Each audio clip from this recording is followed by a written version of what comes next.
Look, I've avoided taking a swat at this issue for a while now, but it's getting to the point where it's beginning to piss me off.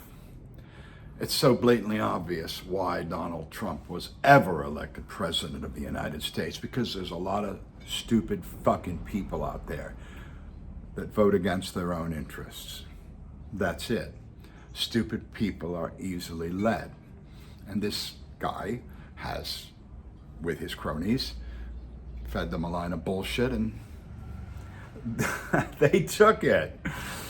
And so here we are. Now that's 50% of why he was ever president. The other half is a little bit more insidious. There's a lot of tech bros and billionaires and rich fucks out there that want more, because that's always the answer in the material world, isn't it? I've got something, well, that's great, now I want more, please. And they know that he'll give them exactly that. So they ponied up, put this guy in office. And now what? We know what he is. The jury's in. It's crystal clear, and everyone knows. All the so-called Christian nationalists, all the Republicans, Democrats, Indian chiefs, everybody you meet on the street, everybody fucking knows what this guy is. But they have their own agendas. And I guess they feel that if they go along with this thing, it will be to their benefit. Okay, sorry, that's wrong. Let's get back to the stupid people for a minute. They don't know who he fucking is. They just believe what he says. It's not that difficult to fool stupid people. And it's not that difficult to appeal to greedy people with money or opportunity or position or power. That's it. There's not much more to this thing. He wasn't ordained by God. I knew him in the 80s. He was creepy then, he's creepy now. We fucked up. Those of them that voted for this guy. And now all the rest of us, with a little more going on upstairs, we have to join our brethren with the consequences of this not very well thought out move. Look, I don't want to say too much about this guy. I don't feel like falling under his thumb or being on the receiving end of his wrath. But I will say this, in general. As I say, I knew him peripherally when I was in publishing in New York in the 80s. Never liked the guy. I mean, he's not a guy you can really like, you know.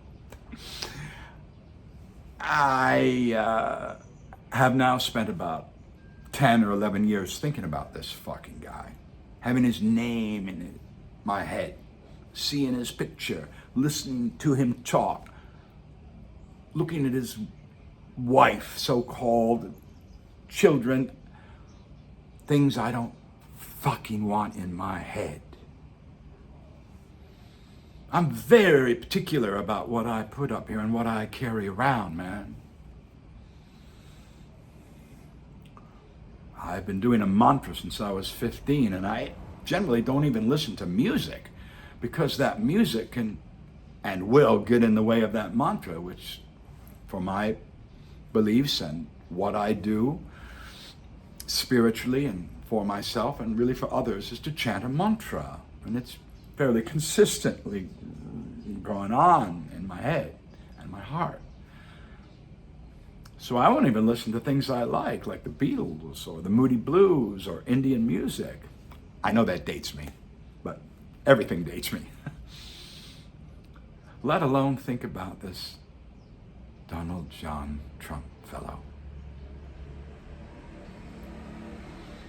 But I've had to. It's been forced on me until the day that he was elected again. And then I made a vow, sacred and solemn vow to myself. That's it. When Kamala, who I liked very much, very, very much, so much that I made 4 audiobooks about her. They're up now. You can see them on anywhere you buy audiobooks.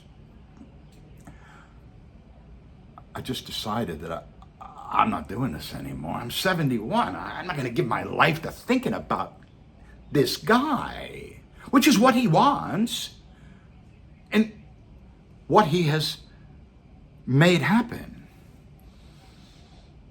I saw Sam Harris say the same thing. I mean, it's enough already with this guy.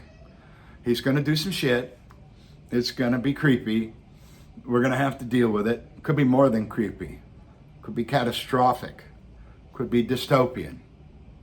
But it is what it is. We're all on the Titanic anyway. We're all going down with the ship. I prefer to go down like a gentleman dressed in my finest attire, not thinking about Donald Trump or his buddies, any of them. I can tell you that for the Christians, so-called, not at all, thank you very much, this is mostly a drive to get the abortion thing nationalized, federalized, under no circumstances. They have their beliefs, but why the fuck are they trying to push them on us?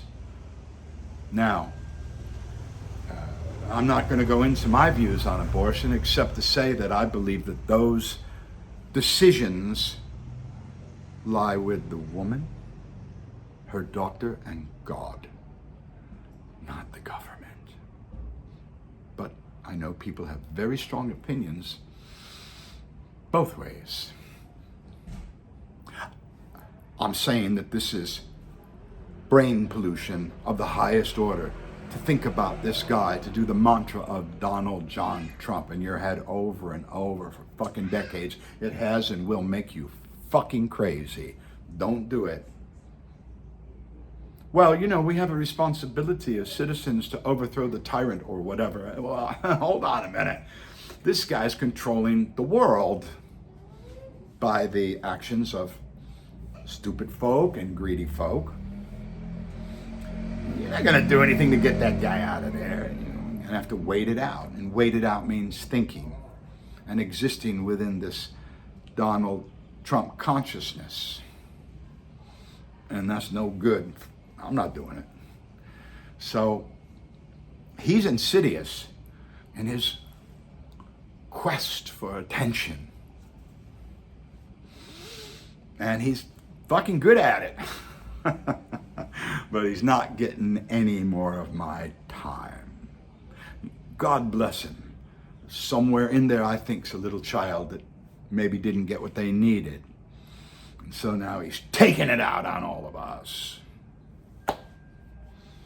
But I don't have any particular wish that, you know, anything bad should befall this man. I just wish that he should shut the fuck up and go away so we don't have to think about him.